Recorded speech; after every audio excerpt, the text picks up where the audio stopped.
Uma pergunta bem pessoal, que você não precisa responder audivelmente. Você tem problema com o seu pai? Você tem problema? É algo que não foi resolvido na sua alma? Você tem problema? Você carrega no seu coração algo contra o seu pai que não foi resolvido?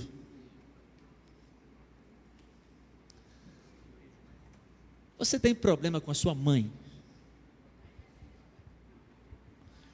Você carrega algo na sua alma contra a sua mãe que não foi resolvido?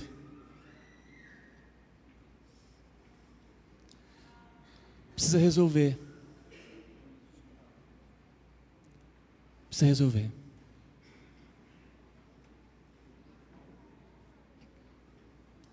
Precisa muito resolver, muito, precisa resolver. Esse tipo de problema te atrapalha muito.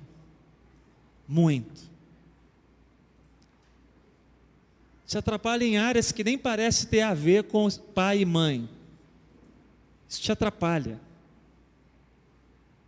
Isso te trava, isso te impede.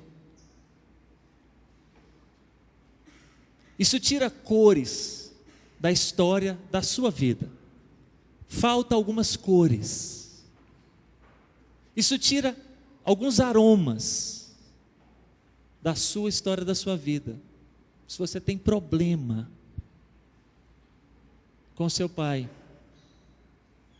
se você tem problema com a sua mãe, tenha manifestado isso ou não, já declarou isso para alguém, ou não declarou, o problema ainda está aí, não foi resolvido, não está a fim de resolver, precisa resolver.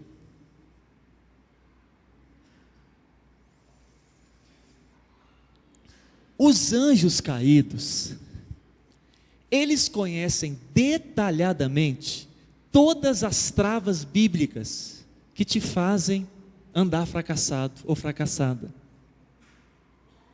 Os anjos caídos são seres habilidosíssimos, como aqueles filmes mais extraordinários, de vilões inteligentíssimos, com aquelas tramas de enredo, com aquela galera do mal, que sabe de senhas, sabe de segredos, para travar tudo, ou para iniciar uma guerra. Aí no filme sempre aparece um Tom Cruise, sempre aparece um Brad Pitt, sempre aparece um Van Diesel, que vem destravando esses vilões.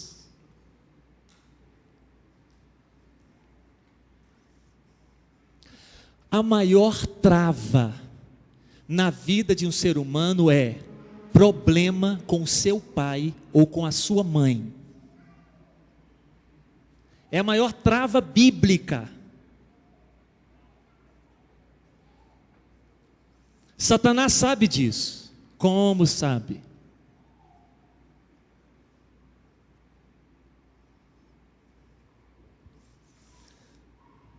Se nós fôssemos ler um texto na Bíblia, que tivesse um filho andando junto com o seu pai, ou com a sua mãe, em qual passagem bíblica encontraríamos essa narrativa? Se a encontrássemos, deveríamos prestar muita atenção no que está em volta, para puxar para cá. O que está em volta daquele relato bíblico, que ajuda a gente a andar junto com o nosso pai ou com a nossa mãe, independentemente do pai ou da mãe que tivemos ou que não tivemos. Num auditório como esse, onde há algumas centenas de pessoas, certamente há alguém que possivelmente ainda está travado E o seu pai já até faleceu. Então você veja bem, se para liberar a sua história dependesse do seu pai para consertar, alguns não consertariam, porque os pais já partiram. Mas filho, nós não estamos falando de psicologia, nós não estamos falando de ciência, nós estamos falando de poder de Deus. Poder de Deus para destravar a sua história.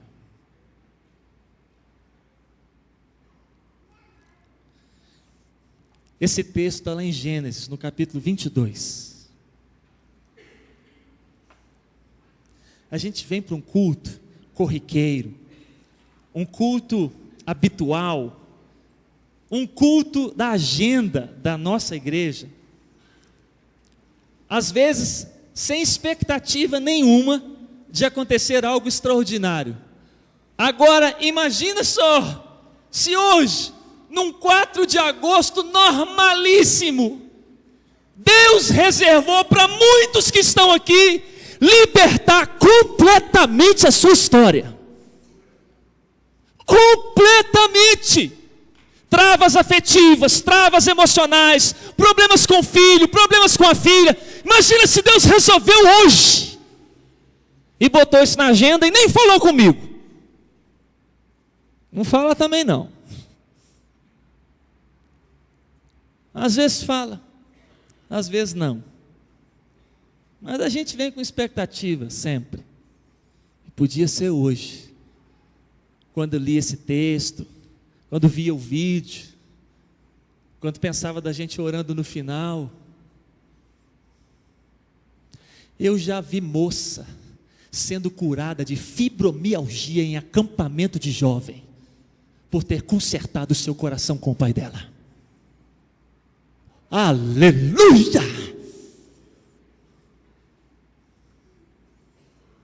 Ela falou lá no acampamento, depois resolveu até voltar lá na igreja para dizer: pessoal, o negócio é sério.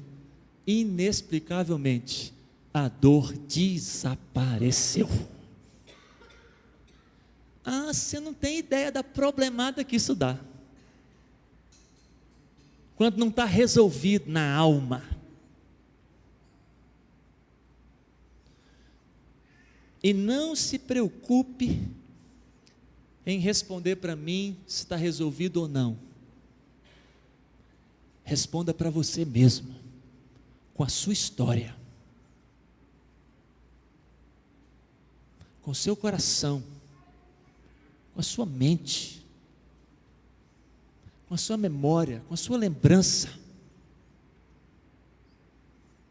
na sua relação com o seu pai ou com a sua mãe.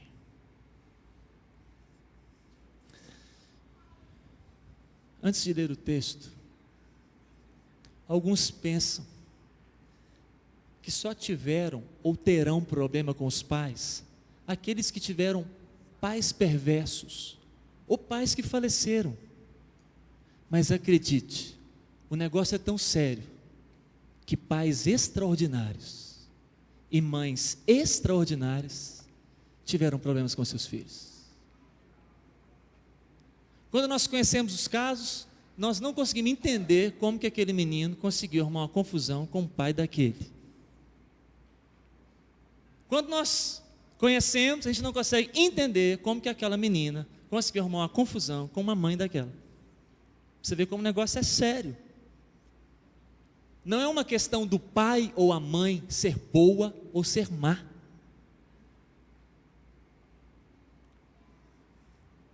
Repito,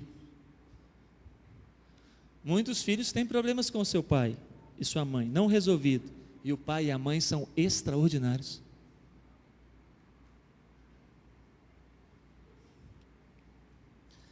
Já viu aquela situação do pai estar chorando e ficar perguntando aonde ele errou, por o filho ter escolhido aquilo que ele escolheu? A gente conversa com o pai e fala: o senhor não errou em nada, o seu filho escolheu o que ele quis escolher.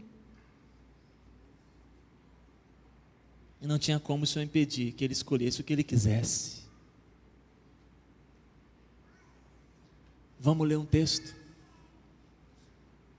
Vamos encontrar um filho junto com o pai, uma filha junto com a mãe. Chama-nos a atenção, nesse nosso mundo de entrevistas escritas nas páginas amarelas das revistas famosas, ou nas páginas brancas de revistas anônimas, nas entrevistas de matérias extraordinárias, de emissoras de grande audiência, ou em emissoras de pequena audiência. Nunca te chamou a atenção pessoas muito bem-sucedidas que amam os seus pais? Nunca te chamou a atenção esse detalhe da entrevista? O entrevistador não pergunta nada sobre o pai e sobre a mãe, mas o entrevistado não consegue ficar omitindo, e fala, e diz, e se emociona.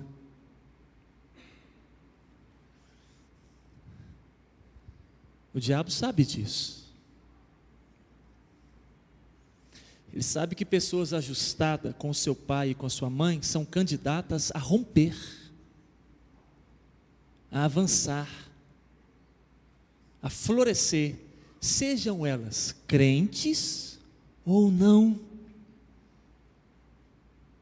A teologia chama isso de graça comum. Graça comum são bênçãos de Deus que estão sobre a face da terra. Quem entrar debaixo do princípio bíblico referente àquilo, recebe a promessa bíblica, seja ele crente ou não. E aqui nós não falamos de salvação eterna, nós falamos de vida sobre a terra que Deus criou. Será que a sua cabeça consegue aí lembrar de alguém que não é crente? E que ele, o pai e a mãe dele se dão super bem. E agora você ficou desconfiado que a história dele está tão extraordinária, deve ser por causa disso.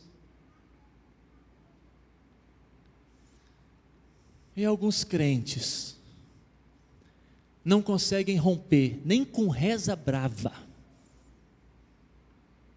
Já passaram em tudo quanto é vale, de sal, de açúcar, de tudo. Já foram em tudo quanto é homem, mulher de oração, no monte, até dentro do submarino. Já fez campanha.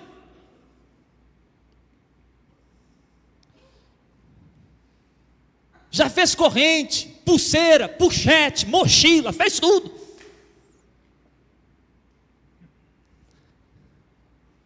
Devia tentar consertar com o pai. Devia tentar consertar com a mãe. Para a história andar para frente. Olha o texto como é, meus irmãos. E qual o texto que é? Gênesis capítulo 22. Tem um filho andando junto com o seu pai aqui.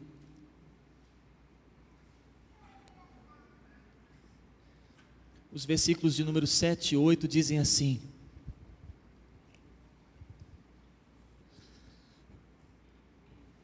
Quando Isaque disse a Abraão, seu pai: Meu pai, respondeu Abraão: Eis-me aqui, meu filho.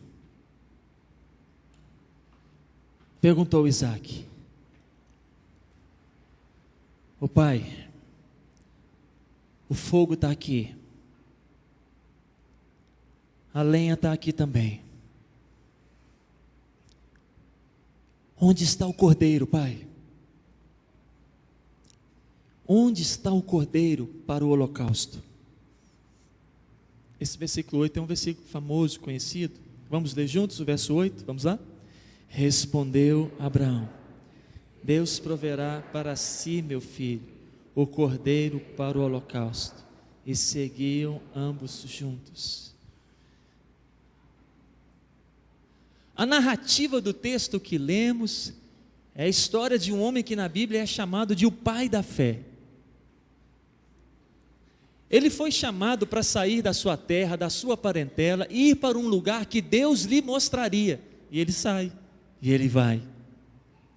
De um Deus que ele não conhecia e nunca tinha ouvido falar.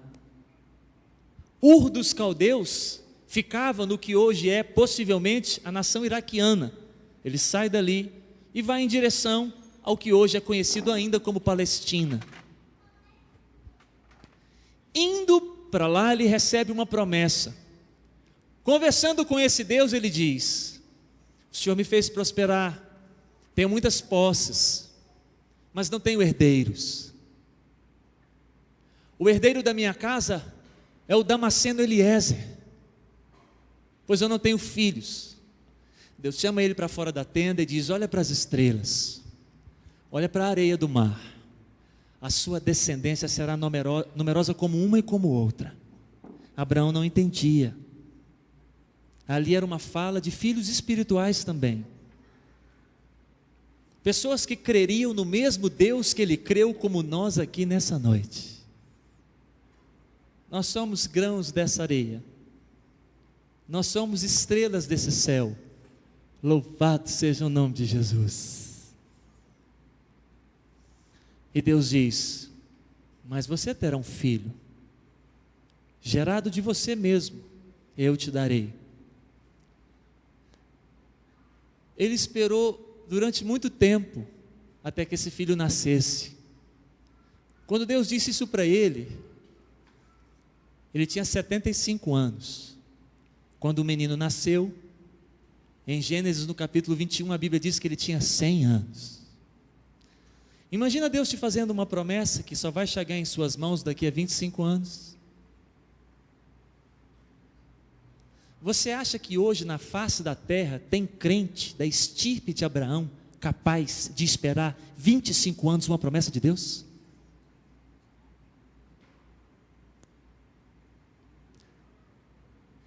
Então Deus vai ter que mudar agora. Deus agora vai ter que ser do nosso jeito pós-moderno.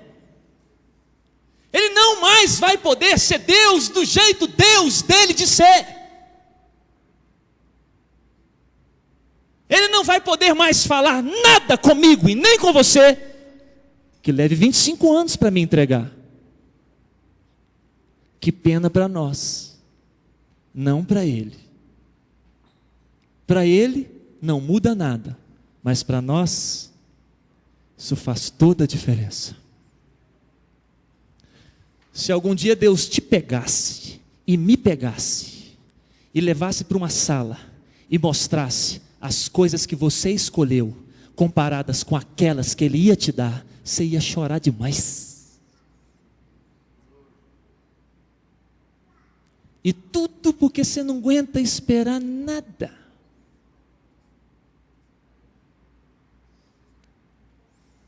E o pouquinho que você esperou, você está dizendo que já esperou demais. Então vá, seja feita a sua vontade e não a de Deus. Faça o que você quer. Escolha o que você viu. Abraão esperou. Tem um texto muito forte em Romanos que diz que Abraão esperou contra a esperança. E aquele texto tem uma lógica orgânica, porque ele estava ficando com 80 anos, 85, 90. Ei, meu irmão, é Deus que prometeu que vai dar.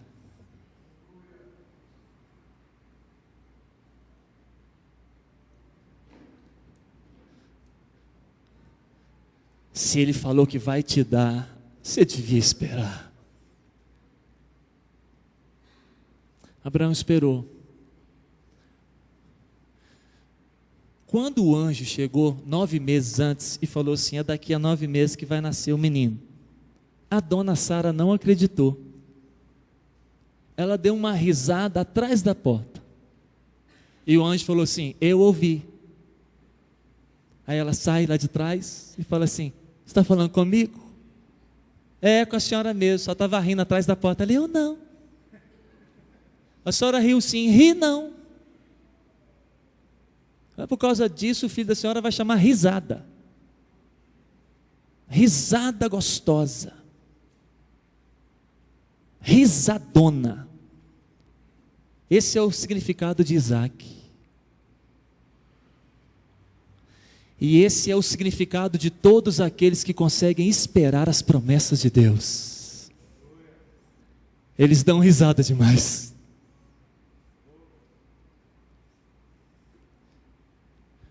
O menino cresce e nós não sabemos quantos anos ele tem. Se 11, se 12, se 13, o que alguns estudiosos pensam. Aí vem Deus e conversa assim com Abraão. O título do capítulo 22 é: Deus põe Abraão à prova. E diz assim: Abraão, ele diz: eis-me aqui, Senhor. Pega Isaque, o filho a quem tanto amas. Leva-o à terra de Moriá, para o monte que eu te mostrarei. E ali, oferece Isaque em adoração a mim.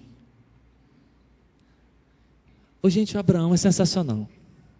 Na hora que eu chegar no céu, eu quero ter uma conversa com ele. Eu sei que vai estar concorrido, mas eu vou marcar uma hora com ele. A Bíblia diz que o Abraão levantou de madrugada. O cidadão obedece a Deus muito rápido. Eu não sei se ele contou para a dona Sara o que ia acontecer.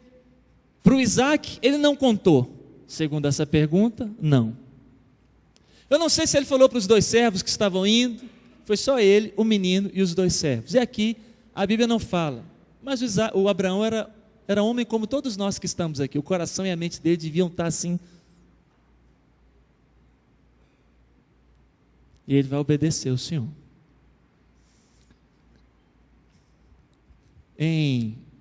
O Davi Felipe tem 12 anos. Ele nasceu em 2001. No ano de 2000 para 2001, o Senhor nos levou de Conselheiro Pena para uma cidade na região Vale do Aço chamada Coronel Fabriciano. Quando nós entramos em férias, indo para Coronel Fabriciano, nós paramos na casa dos familiares em Governador Valadares. E logo na tarde daquele dia, alguém liga lá para casa do meu sogro, da minha sogra, e diz: eu preciso orar com o Fábio. Meu sogro diz: ele está aqui. Aí a pessoa diz: eu sei. Aí veio orar conosco. Aí quando ele veio orar, ele chegou com a cara assim um pouco tensa. Aí rapidamente todo mundo recebendo ele bem, ele falou assim: não, eu preciso orar com o Fábio, sozinho. Falei: então vamos lá para a sala de oração. Meu concunhado, pastor Anderson, ele não consegue deixar ninguém orar sozinho. Aí ele falou assim: eu vou também. E foi. E lá, só nós 3. E aquele moço orou no português, eu entendi tudo. Depois ele orou numa língua parecia da Rússia ou escandinava, e aí eu não entendi nada. Só bateu um temor no coração. O ambiente da sala de oração ficou assim, tenso. E no final da oração ele colocou a mão na minha cabeça e disse: estás tu pronto para entregar-me o filho a quem tu tanto amas, sem nem mesmo ter visto a face dele, como fez o meu servo no passado? O que me dizes? Eu não disse nada. Perguntou de novo. Eu fiquei calado. Foi embora. Todo mundo curioso. Ele olhou para mim, olhei para ele, falei assim: conta para ninguém não. Vão para o nascimento do Davi, só nós 2, com essa lasqueira nas costas. O bocudo não aguenta ficar calado. Falou com a minha sogra. E só com ela. Ela chegou perto de mim toda tensa e disse: estamos juntos nessa batalha, meu filho. Falei assim: fofoqueiro. Ela falou: fofoqueiro não. Seu concunhado ama você. Me colocou para ajudar a carregar o negócio. Falei, então vamos carregar só nós 3.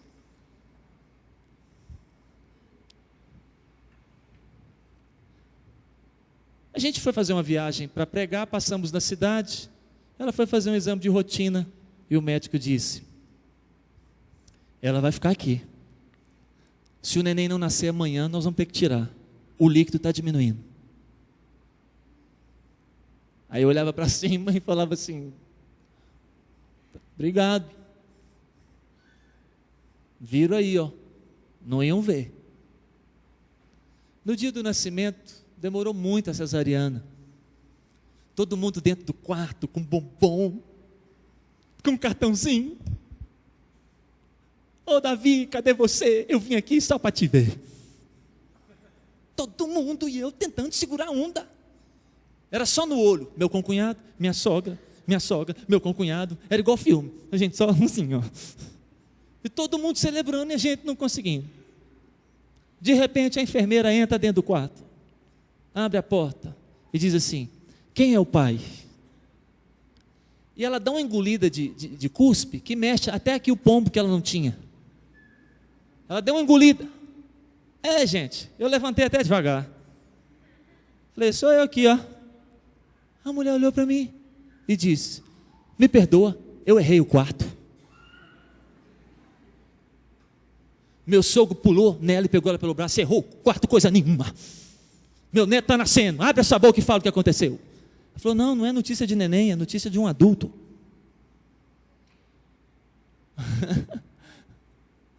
Orei para cima e não respondi nada. E não respondi até hoje.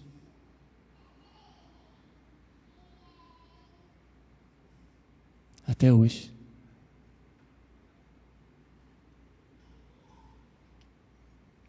A gente fala demais.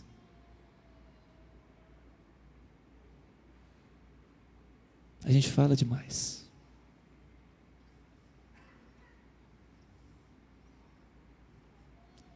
A gente fala demais. A gente fala demais. A Bíblia diz em Tiago, capítulo 1, todo homem esteja pronto para ouvir. Seja tardio para falar. Seja tardio para se irar. Então essa é a minha história com o Davi. Vamos ver o que vai acontecer. Vamos ver.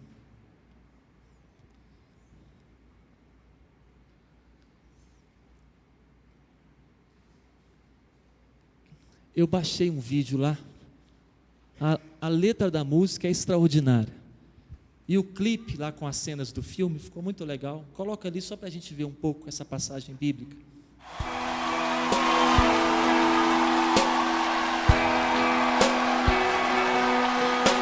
É tão difícil, Senhor. Você precisa decidir.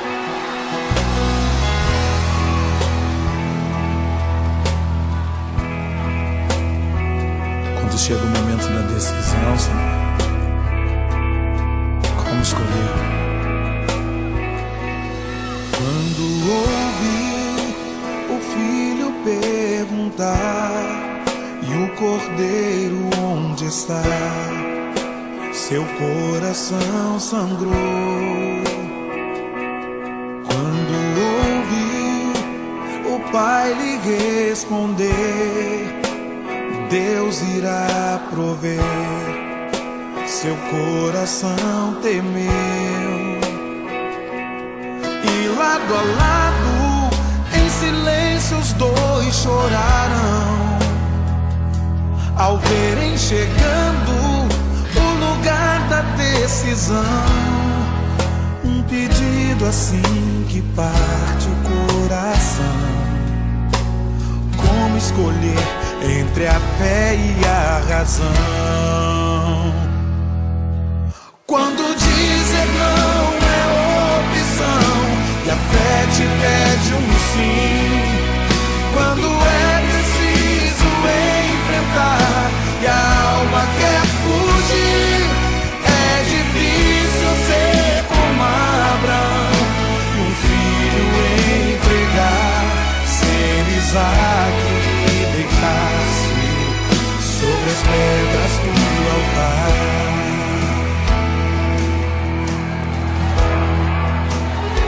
Quando dizer não é opção e a fé te pede um sim, quando é preciso enfrentar e a alma quer fugir, é difícil ser como Abraão e um filho entregar, ser Isaac e deitar-se sobre as pedras do altar.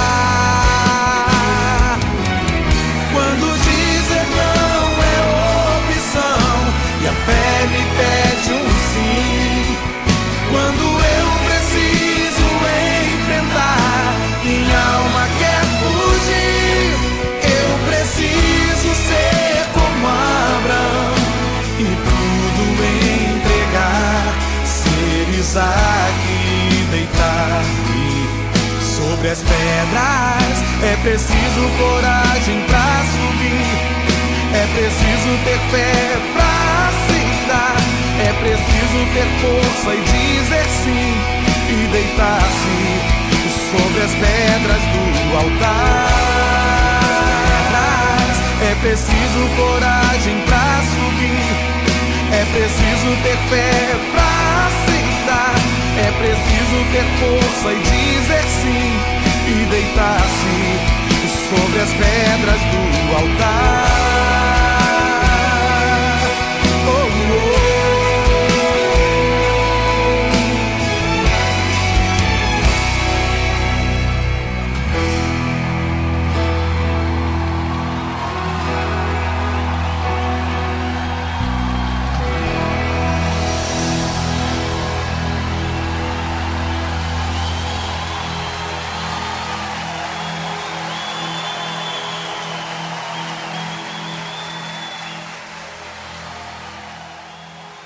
No texto aparece o cordeiro.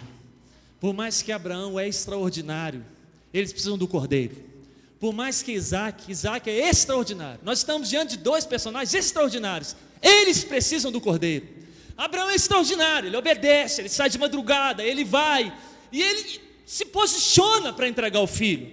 Isaac é igualmente extraordinário, ele tem idade para correr, ele tem idade para sair, o pai não o força, o pai vai montando a lenha, o pai vai fazendo tudo para colocar o cordeiro no holocausto, só que não tem cordeiro, e deve que a Bíblia não narra, no determinado momento ele disse: meu filho Isaac, por favor, se aproxime, me dê suas mãos, o Senhor Deus pede você.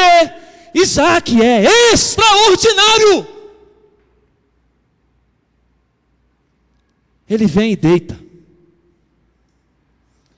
e o texto diz que quando Abraão levanta o cutelo, o texto diz, a voz bradou, gritou, porque ele já ia descer o braço. Não podia falar assim: Abraão, oi Abraão, não podia. Deus falando já deve ser um negócio de arrebentar. Agora você imagina bradando.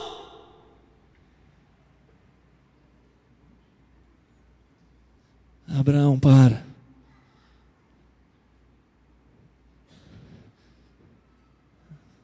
Deus diz: não é ele. Abraão olha para trás, não tem um cordeiro, tem um carneiro, porque ainda não estava na hora. Hora de quê? Numa relação de filho com pai aparece o cordeiro. Quem é o cordeiro? Em João no capítulo de número 1, no versículo 29, João Batista olha para Jesus e diz: ele é o Cordeiro de Deus que tira o pecado do mundo. Lá em Êxodo no capítulo 12, um cordeiro tira a morte de Israel.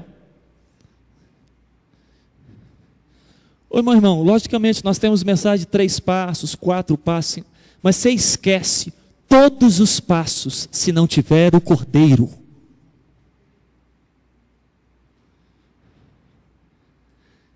Esquece todos os passos para se dar bem com o pai, se não tiver o cordeiro.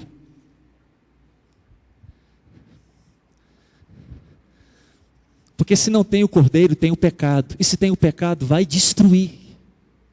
Seja o pai bom ou ruim. Seja a mãe boa ou ruim.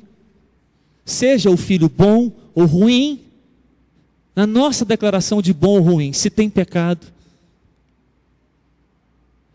se não há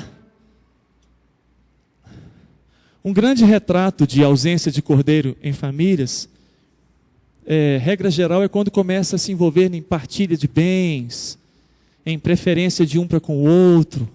Aí nessa hora o pau quebra. Mas quando tem o cordeiro, o pau não quebra em hora nenhuma. Você precisa do cordeiro. Apareceu o cordeiro aqui. Meu irmão, alguma vez você prestou atenção na maldição do último versículo do Antigo Testamento? Abre a sua Bíblia e vamos ler juntos. O último versículo do Antigo Testamento. Vai em Mateus, dá marcha ré que você chega.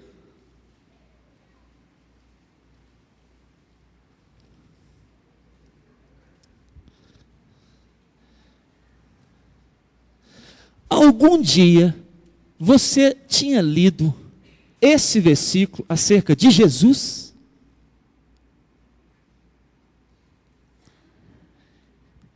Ele converterá o coração dos pais aos filhos. Ele converterá o coração dos filhos aos pais, para que eu não venha e fira a terra com grande maldição. Só o Cordeiro pode te ajudar. Ele quer te ajudar. Ele vai te ajudar. O Cordeiro é o único que pode te ajudar. Esteja o seu pai vivo ou morto, tenha o seu pai acertado ou errado muito com você, porque o Cordeiro ele morre. Irmãos, o Cordeiro morre no nosso lugar. Louvado seja o nome do Senhor Jesus. O Cordeiro leva sobre si as nossas dores. O Cordeiro leva sobre si os nossos traumas. O Cordeiro leva sobre si o nosso ódio. Ele leva a nossa decepção. Ele leva a nossa angústia. Ele leva a nossa amargura. Ele leva tudo que veio sobre nós. E Ele morre a nossa morte.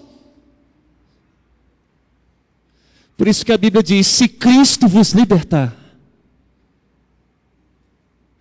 verdadeiramente sereis livres. É a substituição daquilo que o homem perdeu. A substituição do desprezo pela valorização. A substituição do abandono pelo cuidado. Da decepção pela satisfação alcançada. A substituição da traição pela fidelidade. Ele substitui a mentira pela verdade. A substituição do sofrimento pela alegria. Da enfermidade pela saúde. A substituição da tragédia pela cura na alma. A substituição da agressão pelo respeito. Da brutalidade pela gentileza. A substituição da embriaguez pela sobriedade.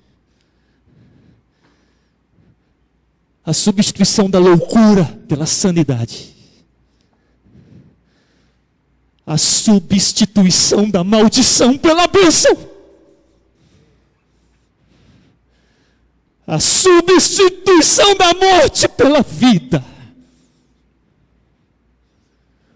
O Cordeiro pode te ajudar.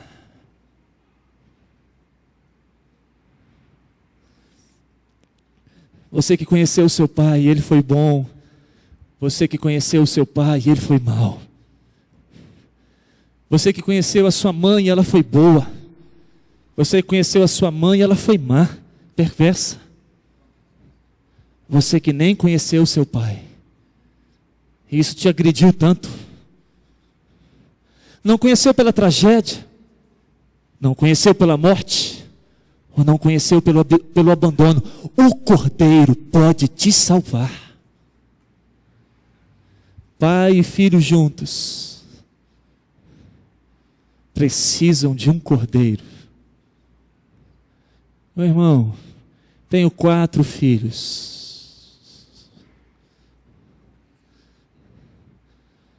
A única esperança que eu tenho com eles é o Cordeiro.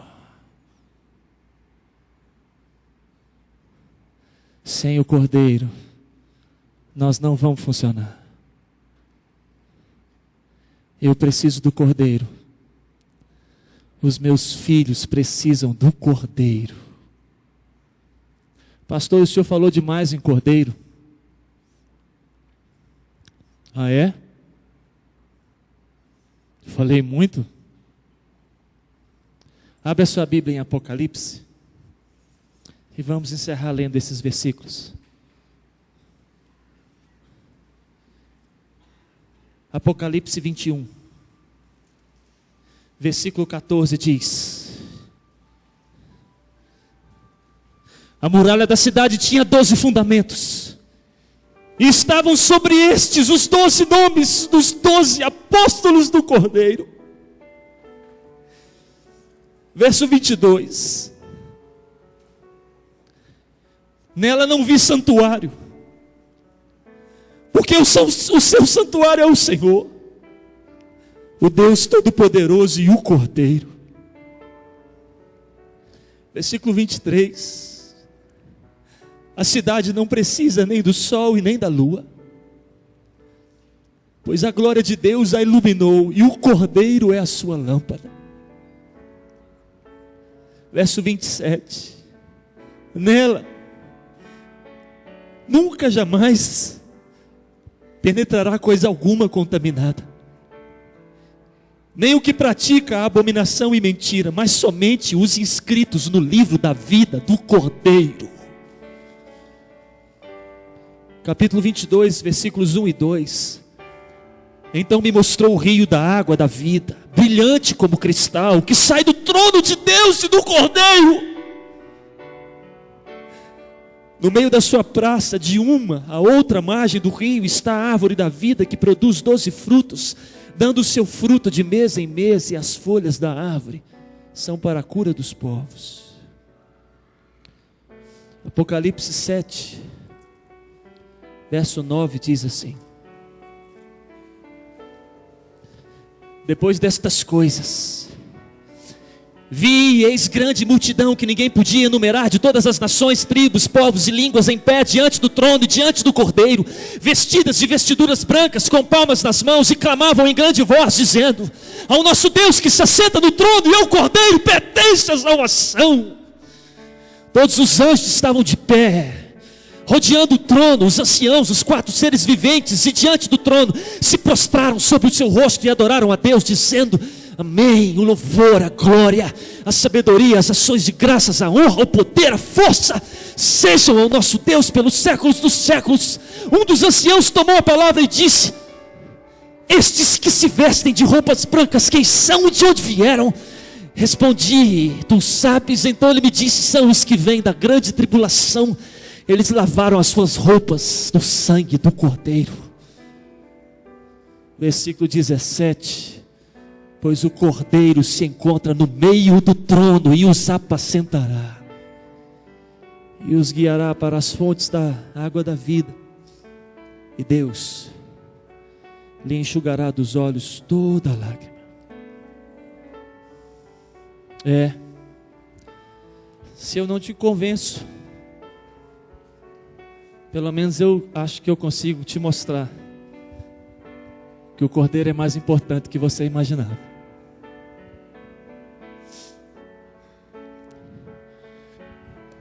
E ele está numa passagem bíblica entre um pai e um filho que se dão muito bem. E segundo Malaquias, ele vem para inclinar o coração dos filhos aos pais. Pai, mãe, Aprenda a orar pelos seus filhos. Ore para que eles se encontrem com o Cordeiro. Ponham mais Cordeiro em suas orações. O seu filho vai melhorar muito quando forem apacentados pelo Cordeiro. Filhos, filhas, o Cordeiro pode curar todos vocês. Ele me curou, Ele me libertou, Ele me fez um filho melhor, independentemente de qualquer coisa. Experimentei isso com o meu pai e com a minha mãe. Havia um Cordeiro entre nós. Ele tirava a mentira e colocava a verdade. Ele tirava a angústia e colocava a paz. Ele tirava o ódio e colocava o perdão, a misericórdia. Louvado seja o Cordeiro de Deus.